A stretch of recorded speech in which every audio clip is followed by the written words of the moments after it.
semuanya, selamat datang di presentasi kami hari ini.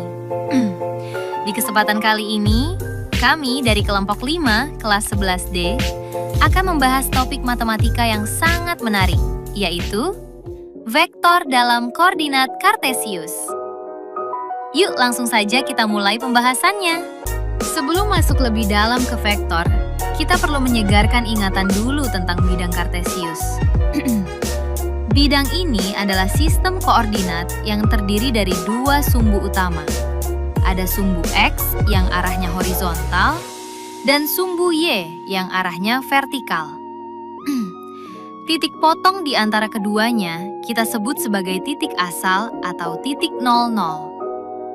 Nah, bidang ini terbagi menjadi 4 area yang disebut kuadran. Kuadran 1, semuanya positif. Kuadran 2, absisnya negatif tapi ordinatnya positif. Kuadran 3, ini area serba negatif. Dan kuadran 4, absisnya positif tapi ordinatnya yang negatif. Ingat ya, setiap titik di sini ditulis dalam format X, Y. Di mana X adalah jarak horizontal dan Y adalah jarak vertikal dari titik asal. Nah, sekarang kita masuk ke bagian intinya.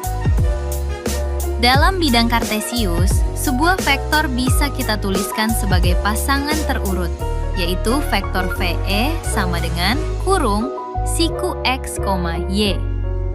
Maknanya apa? Nilai X di sini mewakili komponen arah horizontal, sedangkan nilai Y mewakili komponen arah vertikalnya. Jadi, begini prinsipnya. Kalau sebuah vektor dimulai tepat dari titik asal 0,0, maka ujung panah vektor tersebut akan berada tepat di posisi titik X, Y tersebut. Gampang banget kan? Biar makin kebayang, yuk kita lihat contohnya. Misalkan kita punya vektor VE sama dengan 2,3. Apa artinya angka-angka ini? Angka 2 berarti kita bergerak sejauh 2 satuan ke arah kanan. Dan angka 3 berarti kita lanjut bergerak sejauh 3 satuan ke arah atas. Perhatikan grafiknya. Garis merah itu adalah vektor kita.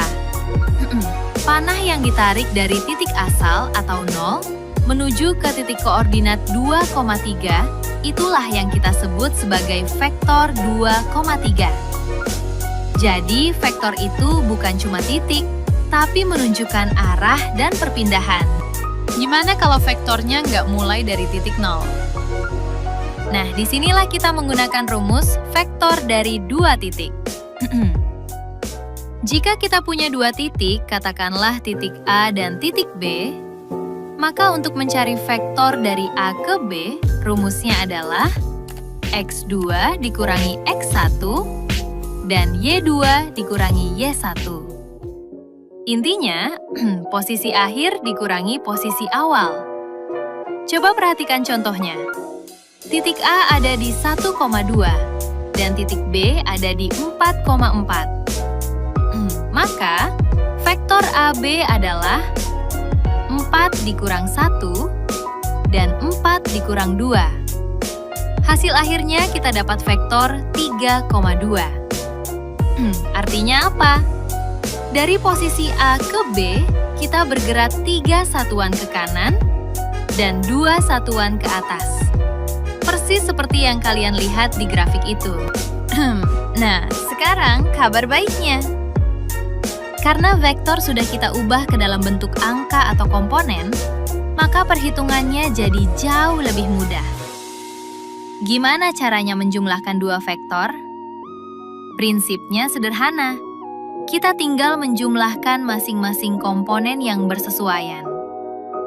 Jika kita punya vektor A dan vektor B, maka vektor A ditambah B hasilnya adalah X1 ditambah X2 dan Y1 ditambah Y2. Ingat ya, jangan tertukar. Komponen pada sumbu X hanya boleh dijumlahkan dengan sesama X. Begitu juga komponen pada sumbu Y, hanya boleh dijumlahkan dengan sesama Y.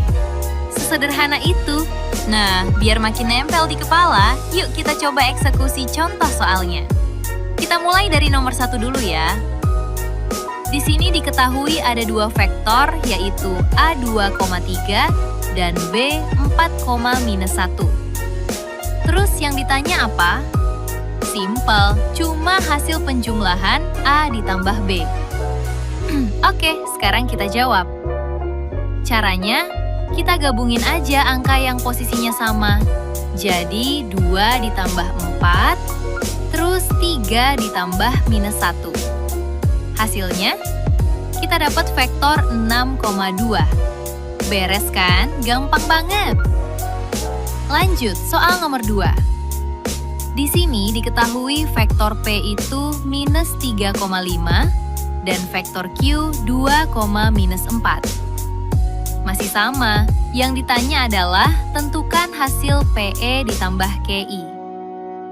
Jawabannya begini. Kita jumlahin -3 sama 2, terus 5 sama -4. Boom! Kita dapat vektor -1,1.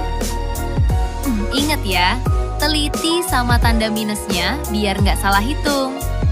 Terakhir nih, gimana kalau vektornya masuk ke dunia nyata?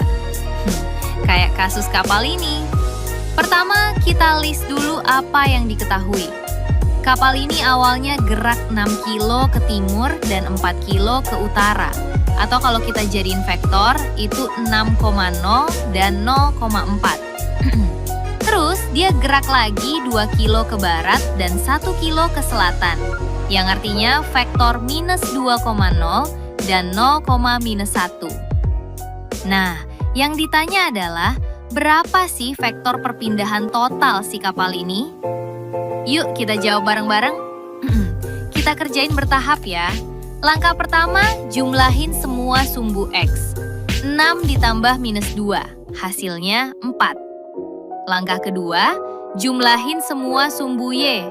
4 ditambah -1, hasilnya 3. Jadi, kesimpulannya, vektor perpindahan totalnya adalah 4,3. Ini berarti kapal kita sekarang posisinya ada di 4 km ke timur dan 3 kilo ke utara dari titik dia berangkat tadi. Keren banget kan matematika bisa bantu kita navigasi kayak gini? Nah, sebelum kita tutup, yuk kita rangkum poin-poin penting dari pembahasan kita hari ini. Pertama, vektor dalam koordinat Kartesius itu intinya adalah pasangan terurut X, Y yang nunjukin komponen di sumbu horizontal dan vertikal. Kedua, kalau mau nyari vektor dari dua titik, caranya gampang. Tinggal kurangi aja koordinat titik akhir dengan titik awalnya. Ketiga, untuk penjumlahan, kuncinya ada di komponen yang bersesuaian. Sumbu X ditambah X, dan sumbu Y ditambah Y. Keempat, kenapa sih kita pakai bentuk komponen? Jawabannya, biar perhitungan kita jadi jauh lebih simpel daripada harus gambar manual secara grafis. Dan kelima, ternyata konsep vektor ini kepake banget di kehidupan kita. Mulai dari navigasi kapal tadi, perpindahan posisi, sampai gerak benda di sekitar kita. Oke, sekian presentasi dari kelompok 5. Semoga ilmu yang kita bagiin ini bisa bermanfaat buat teman-teman semua ya. Terima kasih banyak, and see ya!